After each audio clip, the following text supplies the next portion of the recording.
Friends, मैं आलोक कुमार आपका स्वागत करता हूं आज के क्लासेस में। दोस्तों, आज हम लोग क्लास 10 के अर्थशास्त्र के मैट्रिक परीक्षा के महत्वपूर्ण सवाल को देखेंगे, इकाई 2 के अंतर्गत को। दोस्तों, अगर आपने इकाई 1 का वीडियो नहीं देखे तो पहले इकाई 1 का वीडियो देख लें, उसके बाद इसको देखें। उसमें मैंने महत्वपूर्ण सवालों को कलेक्ट किया है। तो आइए हम लोग शुरू करते हैं। जैसा कि पहला क्वेश्चन इसमें है कि राष्ट्रीय आय से क्या समझते हैं। राष्ट्रीय आय, राष्ट्र अर्थात देश की आय। यानी अब ऐसे हम लोग देखें एक व्यक्ति पर, एक व्यक्ति की आय जैसे होता है तो कैसे होता है, अलग अलग स्रोत से होता है। अलग अलग व्यक्ति का अलग अलग आय होता है, अलग अलग कोई काम करने से होता है। कोई डॉक्टर है, कोई टीचर है, कोई मजदूर है, कोई किसान है, कोई व्यापारी है। यानी अलग अलग काम करके जिस प्रकार व्यक्ति को आय होता है, ठीक उसी प्रकार सरकार को, एक देश को, जो हमने लिखे हैं, किसी देश में एक वर्ष में उत्पादित वस्तुओं एवं सेवाओं के मौद्रिक मूल्य को राष्ट्रीय आय कहते हैं। यानी उसी प्रकार एक देश को अलग अलग जो स्रोतों से आय होता है उसी को कहा जाता है राष्ट्रीय आय। अब देखिए, अलग अलग स्रोत क्या हो सकते हैं। जैसे इसको हम ऐसे भी कर सकते हैं, अलग अलग स्रोत जैसे प्राथमिक क्षेत्र से होता है, पढ़े होंगे। जैसे जो पिछले वीडियो में मैंने देखा, उसमें प्राथमिक क्षेत्र से, फिर द्वितीय क्षेत्र से और तृतीय क्षेत्र से, यानी तीनों क्षेत्रों से मिलाने के बाद जो प्राप्त होता है वस्तु और सेवा।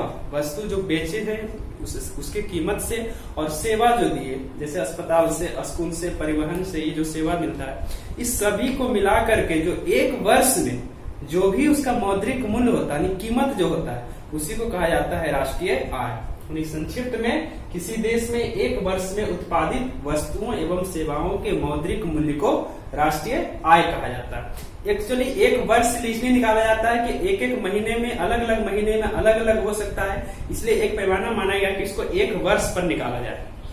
ठीक है। अब अगला बहुत ही महत्वपूर्ण क्वेश्चन है, सकल घरेलू उत्पाद क्या है। दूसरा महत्वपूर्ण क्वेश्चन है सकल घरेलू उत्पाद। बहुत ही इंपॉर्टेंट क्वेश्चन है मैट्रिक परीक्षा के दृष्टिकोण से। इसमें कहता है एक देश की सीमा के अंदर एक वर्ष में उत्पादित वस्तुओं एवं सेवाओं के मौद्रिक मूल्य को उस देश का सकल घरेलू उत्पाद कहते हैं। अब देखिए, जैसे एक देश एक सीमा के अंदर, अर्थात भारत की जहां तक सीमा है, एक बाउंड्री, जैसे भारत का जो चारों ओर जो भारत की सीमा है, जहां तक उसका बाउंड्री है, उसके अंदर रह करके जो भी वस्तु और सेवा को एक वर्ष में जो मौद्रिक मूल्य होता है, जितना उसका कीमत होता लगाया जाता है, उसी को कहा जाता है सकल घरेलू उत्पाद। सकल का अर्थ होता है कुल, टोटल भी कह सकते हैं। यानी एक वर्ष में एक देश की सीमा के अंदर जो सरकार को वस्तु और सेवा दोनों से जो मूल्य प्राप्त होता है, उसी को कहा जाता है सकल घरेलू उत्पाद। घरेलू अर्थात घर, भारत। ठीक है। तीसरा जो महत्वपूर्ण क्वेश्चन है, आय का गरीबी के साथ संबंध स्थापित है। बहुत ही इंपॉर्टेंट क्वेश्चन है दोस्तों परीक्षा के लिए, आय एवं गरीबी का संबंध कथा स्थापित करने के लिए। दोस्तों देखिए, जैसा कि हम लोग जानते हैं, आय और गरीबी में कैसे हम संबंध स्थापित कर सकते हैं। अब ऐसे सोचिए, तो आय अर्थात इनकम, तो जिस व्यक्ति का जितना ज्यादा इनकम रहेगा वो उतना ही अमीर रहेगा, अर्थात वो उतना ही कम गरीब रहेगा क्या। और जिस व्यक्ति का कोई इनकम नहीं रहेगा, एकदम कम रहेगा, उतना ही ज्यादा गरीब रहेगा। तो क्या कैसे हम इसको समझ सकते हैं। तो वही हमने लिखा है, आय एवं गरीबी में अन्योन्याश्रय संबंध है। क्योंकि जैसे जैसे व्यक्ति की आय बढ़ेगी वैसे वैसे उसकी गरीबी कम होती जाएगी, और ठीक उसकी उल्टा, जैसे जैसे उसकी आय कम होगी वैसे वैसे उसकी गरीबी बढ़ती जाएगी।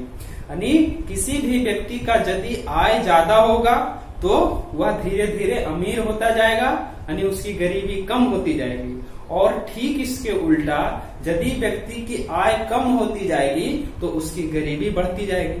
यानी एक बढ़ेगा तो दूसरा घटेगा। इसको ऐसे भी कर सकते हैं, व्युत्क्रमानुपाती है। आय एवं गरीबी में व्युत्क्रमानुपात का संबंध है। एक के बढ़ने से दूसरा घटता है। इनकम बढ़ेगा तो गरीबी घटेगी, और इनकम घटेगा तो गरीबी बढ़ेगी। एक के बढ़ने से दूसरा घटेगा। तो आय एवं गरीबी में क्या संबंध है, तो आय एवं गरीबी में अन्योन्याश्रय संबंध है या व्युत्क्रमानुपाती संबंध है, ये भी कह सकते हैं। क्योंकि एक का यदि बढ़ेगा तो दूसरा घटेगा, और यदि दूसरा बढ़ेगा तो पहला घटेगा। ठीक है, ऐसे इसको लिखेंगे। अब अगला है जीडीपी। बहुत ही इंपॉर्टेंट ऑब्जेक्टिव में पूछता है कि जीडीपी का फुल फॉर्म क्या होता है, जीडीपी का पूरा नाम क्या है। तो जी से होता है, जी से gross domestic product. Gross domestic product, gross का मतलब होता है सकल या कुल या सकल कह सकते हैं। तो जीडीपी का क्या हो गया, ग्रॉस डोमेस्टिक प्रोडक्ट। इसी को हिंदी में लिखते हैं सकल घरेलू उत्पाद। ग्रॉस का मतलब सकल, डोमेस्टिक मतलब घरेलू, प्रोडक्ट मतलब उत्पाद। तो जीडीपी हो गया ग्रॉस डोमेस्टिक प्रोडक्ट, सकल घरेलू उत्पाद। उसके बाद है जीएनपी। जीएनपी है जी से ग्रॉस नेशनल प्रोडक्ट, जिसका होता है सकल राष्ट्रीय उत्पाद। वही जी से ग्रॉस यानी कुल या सकल, नेशनल यानी राष्ट्रीय, प्रोडक्ट मतलब उत्पाद। ये दोनों बहुत इंपॉर्टेंट है। उसके बाद है एनएनपी, नेट नेशनल प्रोडक्ट, शुद्ध राष्ट्रीय उत्पाद। एनएनपी नेट नेशनल प्रोडक्ट, शुद्ध राष्ट्रीय उत्पाद। और अगला है NSSO. NSSO national sample survey organisation, राष्ट्रीय प्रतिदर्श सर्वेक्षण संगठन।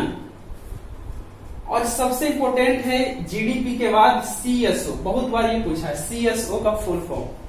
तो सी का है सेंट्रल स्टैटिक्स ऑर्गेनाइजेशन। सी से सेंट्रल, एस से स्टैटिक्स और ओ से ऑर्गेनाइजेशन। इसका होता है केंद्रीय सांख्यिकी संगठन।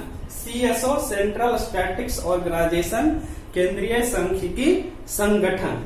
बहुत इंपॉर्टेंट क्वेश्चन है ये, इसको जरूर याद करेंगे दोस्तों। इसको कॉपी में जरूर नोट करते जाएं और इसको बार बार वीडियो देखें या बार बार इसको कॉपी में रिवाइज करें। और अगला क्वेश्चन है कुछ ऑब्जेक्टिव जनरली। इस चैप्टर में से इकाई 2 में से इतना ही महत्वपूर्ण क्वेश्चन है। लॉन्ग और शॉर्ट क्वेश्चन मिला करके इतना ही क्वेश्चन है। इसमें लॉन्ग क्वेश्चन ज्यादातर नहीं पूछे जाते, ये शॉर्ट क्वेश्चन ही इस चैप्टर से पूछे जाते हैं। इसमें यही 3 क्वेश्चन महत्वपूर्ण है और ऑब्जेक्टिव जो इसमें ये पूछे जाते हैं। उसके बाद कुछ शॉर्ट फॉर्म है जो मैंने लिखा है। अब इसमें जो ऑब्जेक्टिव है महत्वपूर्ण क्या क्या है, तो भारत में राष्ट्रीय आय की गणना सर्वप्रथम किसने की थी। यानी जिस समय भारत का अंग्रेजों के अधीन गुलाम था, उस समय भारत की जो अर्थव्यवस्था काफी चरमरा गई थी। उस समय जो भारत के एक अर्थशास्त्री थे दादा भाई नौरोजी,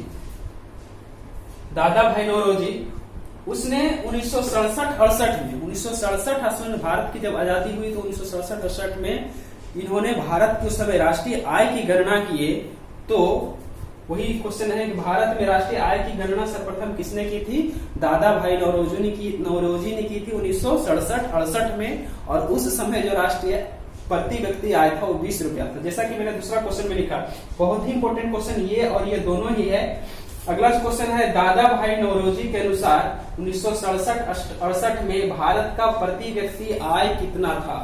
उस समय जो निकाले थे प्रति व्यक्ति आय तो कितना था, 20 रुपया था उस समय प्रति व्यक्ति आय दादा भाई नौरोजी निकाले थे। उसके बाद है तो इसमें 1967-68 हटा दें, ये 1967-68 नहीं है, बस इतना इसको याद रखें। इसमें वो याद रखने की जरूरत नहीं है। इसमें इतना याद रखें कि भारत में राष्ट्रीय आय की गणना सर्वप्रथम किसने की थी, दादा भाई नौरोजी ने की थी। ठीक है। उसके बाद अगला है दादा भाई नौरोजी के अनुसार 1967 में भारत का प्रति व्यक्ति आय कितना था, तो 20 रुपया था। उसके बाद है 7वां नंबर क्वेश्चन, राष्ट्रीय आय में सर्वाधिक योगदान किस क्षेत्र का है। देखिए राष्ट्रीय आय में सर्वाधिक योगदान यानी भारत को सबसे अधिक आय किस क्षेत्र से प्राप्त होता है, तो सेवा क्षेत्र से प्राप्त होता है। सेवा क्षेत्र को ही कहते हैं तृतीय क्षेत्र भी। जैसा कि मैंने पहला वीडियो में इसका सारा डिटेल देखे हैं हम लोगों ने।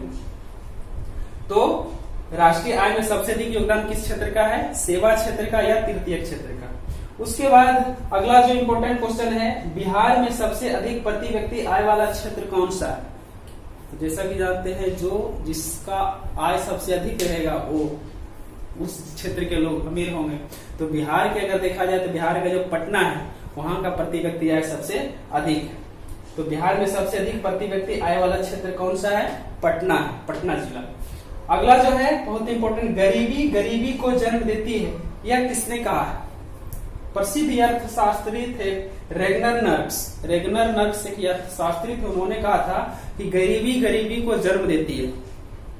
जैसा कि हम लोग जानते हैं कि हमारी ऐसी अर्थव्यवस्था का कारण है।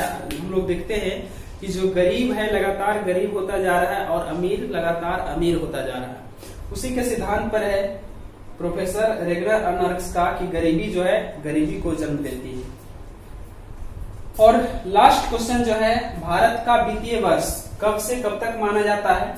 वित्तीय वर्ष, भारत का वित्तीय वर्ष या सरकार का वित्तीय वर्ष कहा जाता है इसको 1 अप्रैल से 31 मार्च तक। चूंकि ये 2 वर्ष में चलता है, इसके कारण इसको जो वित्तीय वर्ष माना जाता है 1 अप्रैल से 31 मार्च। ये भी बहुत इंपॉर्टेंट है, बहुत बार पूछा है कि भारत का वित्तीय वर्ष या सरकार का वित्तीय वर्ष कब से कब तक माना जाता है, तो 1 अप्रैल से 31 मार्च तक। तो दोस्तों ये था इकाई 2 का महत्वपूर्ण प्रश्न उत्तर, जो कि मैट्रिक परीक्षा के लिए बहुत ही महत्वपूर्ण है। इसको जरूर नोट करें, और यदि आपने इकाई 1 का वीडियो नहीं देखे हैं तो उसको जरूर देखें और उसका भी क्वेश्चन को नोट करें। तो दोस्तों उम्मीद करते हैं आपको वीडियो पसंद आया होगा। यदि आपने इस वीडियो से कुछ सीखा है तो प्लीज इसको चैनल को मेरे सब्सक्राइब करें, लाइक करें और अपने दोस्तों के साथ शेयर करें। धन्यवाद।